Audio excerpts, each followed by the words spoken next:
O sige, sige. Sige, bigyan natin. Malay mo, di. Yung iyan. O malay mo, di. Eh, kaso iyan. Ano? Oh. Ecstasy, huwag ka balikan! Ecstasy! Aray! Aray! Aray!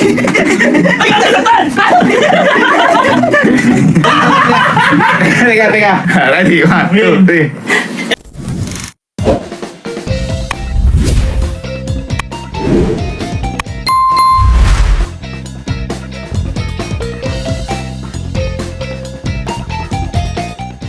Mga ka-showbiz, isang kapansin-pansing eksena na naman, ang pinag-uusapan ng mga netizens.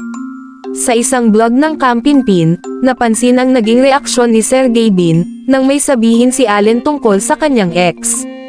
Kapansin-pansin ang kanyang mga mata at ekspresyon. Para sa ilang viewers, tila hindi niya nagustuhan ang sinabi ni Allen, at parang may halong inis, at emosyon, ang kanyang reaksyon.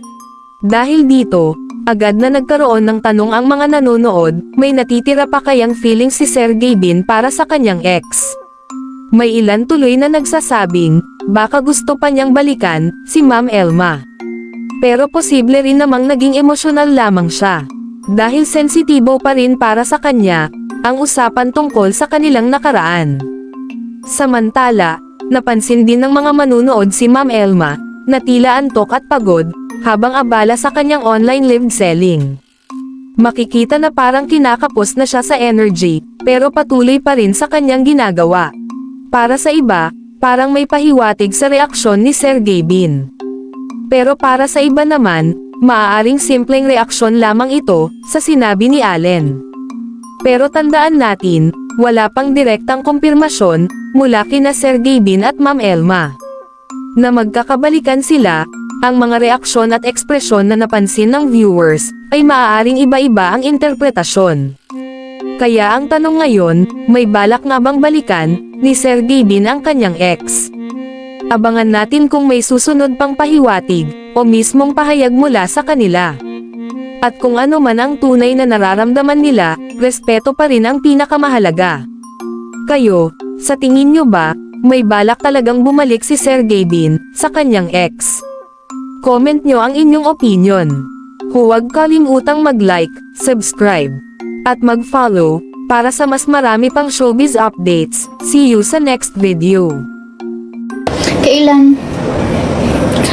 Guys, check out na lang kayo. Pagod na akong sumagot. Masyadong personal yung mga questions. Hindi na kailangan niyan sagutin, guys. Diyos ko naman. Mga batang nanonood dito.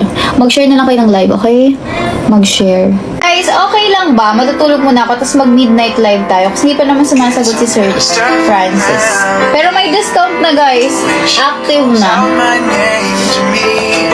Ay, bilisan nyo na mag-check out. Sige, hanggang 8:30. Tapos, end ako ng live. Mag-sleep lang ako ng mga 2 hours. 2 hours or 1 hour. Power nap lang.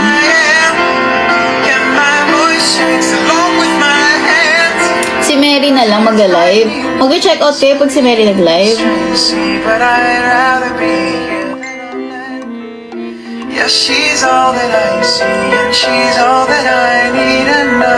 Madilim lang din dito sa kwarto. Ay, sa area.